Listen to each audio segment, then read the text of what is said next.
जदि आपण चाहूँगी आमर समस्त वीडियो सर्वप्रथम देखिए ताहले सब्सक्राइब करंतु आउ पाखर थिबा बेल आइकन को दबाई नोटिफिकेशन बेल को ऑन करंतु जहा द्वारा आम सहित आपण जुड़ी रही पारिबे।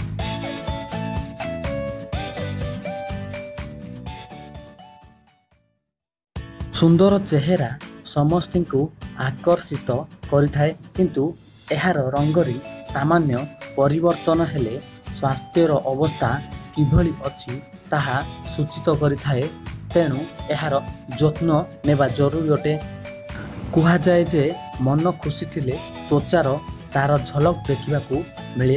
अनुरूप भावे त्वचार अंगरू मध्य व्यक्तिर स्वास्थ्य अवस्था संपर्क रे जना पड़ जाई थाए।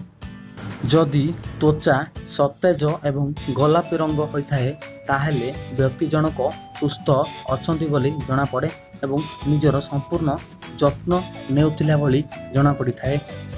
जदि त्वचारे व्रण दाग चिन्ह त्वचा शुष्क हो जाउथिबार जना पड़े यह शरीर में विटामिन कैल्शियम एवं आयरन इत्यादि अभावर लक्षण होइथाए।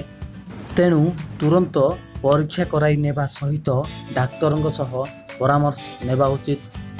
तुरंत रंग फिका हो जाइतिले त्वचा निष्प्रभ देखा जाउतिले कपाल रे गार पड़ जाइतिले यह मानसिक भावे चापग्रस्त थिबार लक्षण। एपरि लक्षण देखिले डाक्तरंग सह परामर्श निश्चित करांतु। जदि मुहरे दाग चिन्ह रहिबा सह भांग पड़ जाए किछि पुरुष लोकंक छाती और पछपटे व्रण होइथाए ताहेले यह बहुत चिंतार लक्षण होइथाए। एही अवस्था रे शरीर रे कार्बोहाइड्रेट रो मात्रा वृद्धि पाई थाए जहाँकि इन्सुलिन को प्रभावित कर देई थाए। यह जोगु ही व्रण सृष्टि होइथाए। त्वचा अधिक शुष्क होई जिबा किंबा कुंडई हेबा बा त्वचा रे छोट छोट होई फड़ी जिबा इत्यादि को सोरियासिस रोगर लक्षण मध्य कुहा जाई थाए। एही रोग हेले शरीर कुंडई हेबा सह अधिकांश जगह शुष्क हो जाए एवं छोट छोट फली जाए। यहाकू नियंत्रण रखिबा बहुत कष्टकर हो जाई थाए एवं यह दिन को दिन माली माली चली जाई थाए। सेहिपरि गला नाक थडी इत्यादि निकट रे नाली रंगर प्याचेस हेले ताहा मध्य सोरियासिस रो लक्षण होइथाए।